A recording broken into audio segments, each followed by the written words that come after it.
President Trump, for the first time since the summer, is hitting the road to tout his economic agenda and announcing a new move to help some of his key supporters, a $12 billion aid package for farmers, paid for by tariff revenues. They want to just have a level playing field. The president is blaming his predecessor for challenges facing farmers, but many have been squeezed by Trump's trade war, with foreign markets for their products restricted and prices for equipment rising.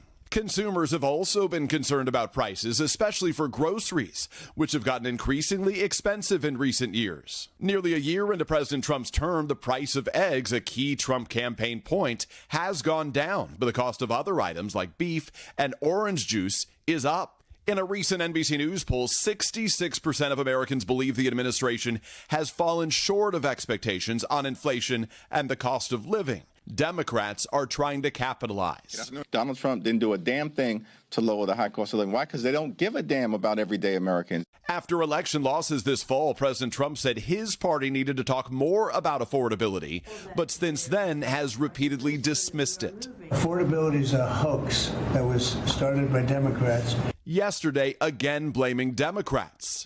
Democrats caused the affordability problem, and we're the ones that are fixing it.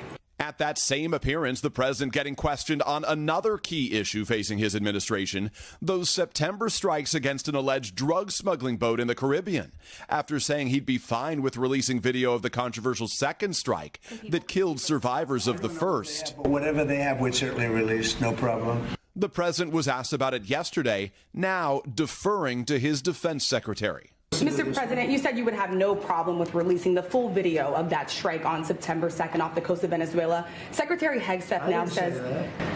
You said that. I didn't say that. Whatever Hegseth wants to do is okay with me.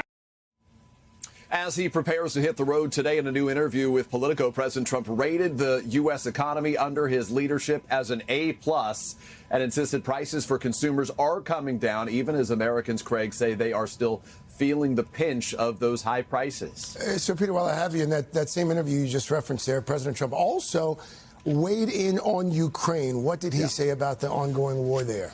Yeah, that's right. President Trump, as you know, he's been pushing for an end to Russia's war in Ukraine just this week, complaining that he was disappointed with Ukraine's President Volodymyr Zelensky for not agreeing to that U.S. proposal that includes its giving land to Russia. Now the president says he thinks it's time for an election in Ukraine, saying he's not sure whether Zelensky would win. Ukraine, as you may note, has not held an election since the war began due to the fighting there. But the president says, quote, it gets to a point where it's not a democracy anymore. Craig. Our Chief White House correspondent, Peter Alexander. Peter, thank you. Hey, thanks for watching. And don't forget, you can catch the Today Show every morning on NBC or take Today when you're on the go. Just follow the Today podcast on Apple Podcasts, Spotify, or wherever you listen.